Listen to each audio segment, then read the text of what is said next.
Hi there, and welcome again. As we now talk about the next Friday the 13th, that being Friday the 13th, the final chapter. Bullshit, sorry, final chapter.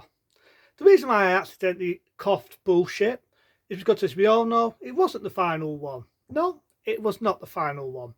But back in 1984, Paramount, even back then, thought no, slasher films, people getting sick of them, they do some, they do fire, blah, blah, blah, blah, fucking blah.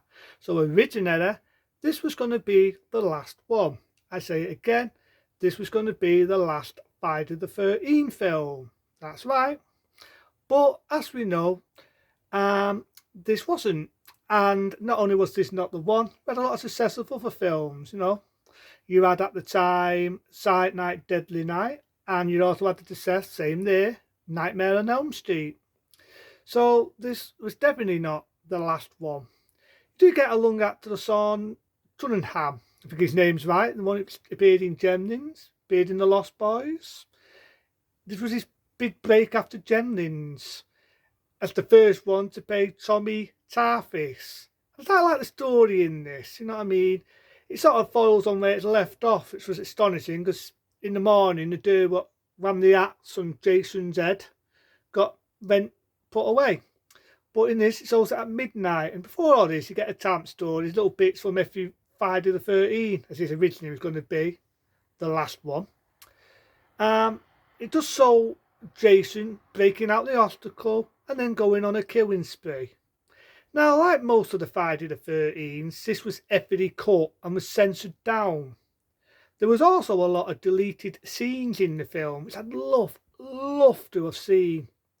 And you do get a different ending originally, which I'll get to in a bit.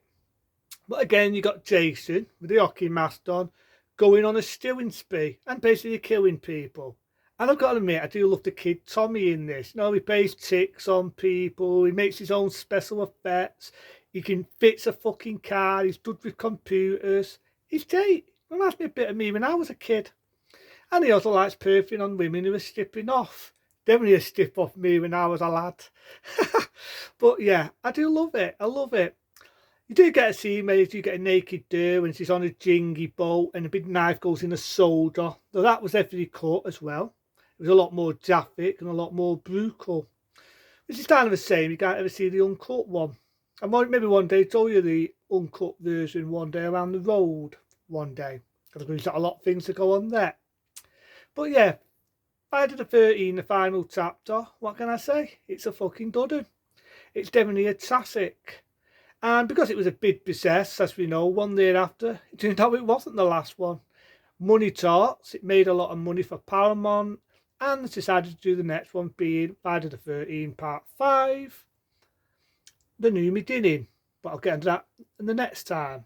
But this wasn't a bad one, you know what I mean? It was a good outing. Sean Cunningham, if I got his name right. If not, I'll probably mention it in number 5, because he appears in number 5.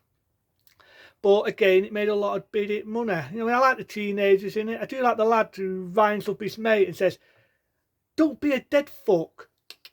Hey, I'm taking the computer out. That's what it says." What? What does it say? It says you're a dead fuck. Let me hear it say, a dead fuck? Yeah. A lousy lay. I love it. I just love the characters in it. Every one of them has a character. So when they get killed in this one, I felt a bit more bad than what I did with the other ones. I felt a bit more bad. You got a different class of people, and it's different. It's not just people going on a summer camp. You know what I mean? The only bit what got on my nerves is how he gets it in this. The little lad whacks him with a cheever. Could you believe a kid could kill a fucking dad? This is a die, people. In this, you can cut a guy's fucking face into muss, throw women out the window, and just like in number 3, cusses a fucking guy's head into his eyeball pops out. Could you fucking believe, in hand on heart, that a fucking kid can just kill him, just like, can't fit my fucking fingers, just like that, do it again, just like that. Can you believe a fucking kid can do it? So I'm kind of happy that this wasn't the last one, because I never really bought a kid doing it. And I will tell you about the alternative ending. You do get a scene where you think the mother's got it and it cuts off, and you did never know what happened to the mum. Well, in the original ending, there was footage where you do find the mum. She's dead in a bathtub. Not making this up. And eyeballs go right, and Jason goes to that's the older sister of Tommy, and it turns out to be a nightmare. They did it because they sort of like did that in 1, with the famous boat scene, and they also did it in number 2.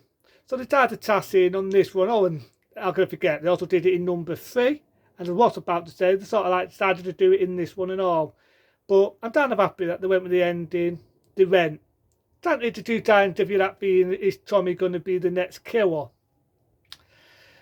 I might follow that on with Friday the 13th, part 5.